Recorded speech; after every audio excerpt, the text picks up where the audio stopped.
option. Nobody was hurt to the best of our information. So in my eyes, it was a successful deployment of pepper spray.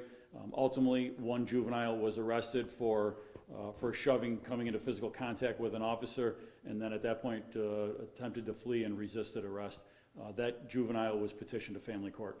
Because he was in contact with an officer, that's the only reason that one person was arrested. The fights, you can't really charge kids fighting with other kids.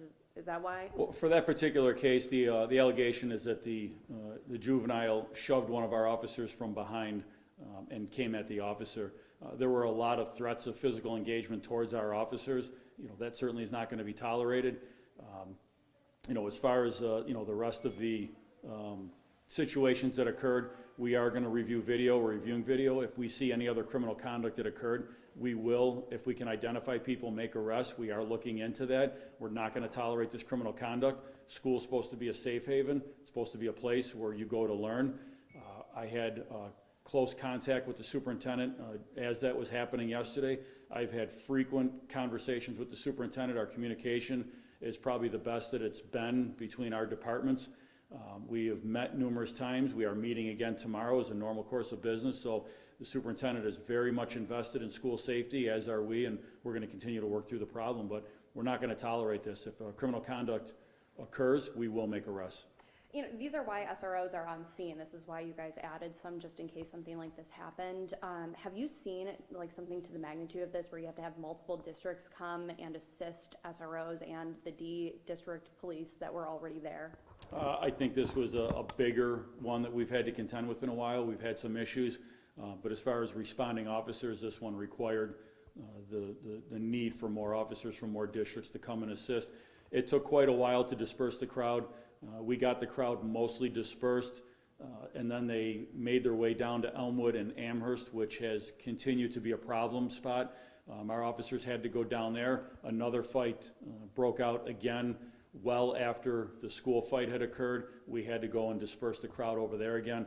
Elmwood and Amherst has been a challenge. I know one of the business owners over there has been quite upset about that, and we're doing our best to work with them. So. Male students, female students? I think the initial fight, as I understand, involved female students, and then things just kind of grow from there, and then you got multiple break-off fights as well. And then I know that there were a few police cars earlier today that were on scene. Were there added security measures that were put in place today, or just the usual? Yeah, we have a decent amount of security. That McKinley anyways, it's the largest, if not one of the largest high schools. We have a normal presence there. I think we just want to have a little more presence just to be sure. Any information you can share on this, the old Bennett High School? The students were locked out for an hour this morning. I don't have information on that. No, I was tied up in some other things, so I'll have to get back to you on that one. Okay. Is there anything that can be done to keep these, isolated fights from developing into a bigger melee like happened yesterday?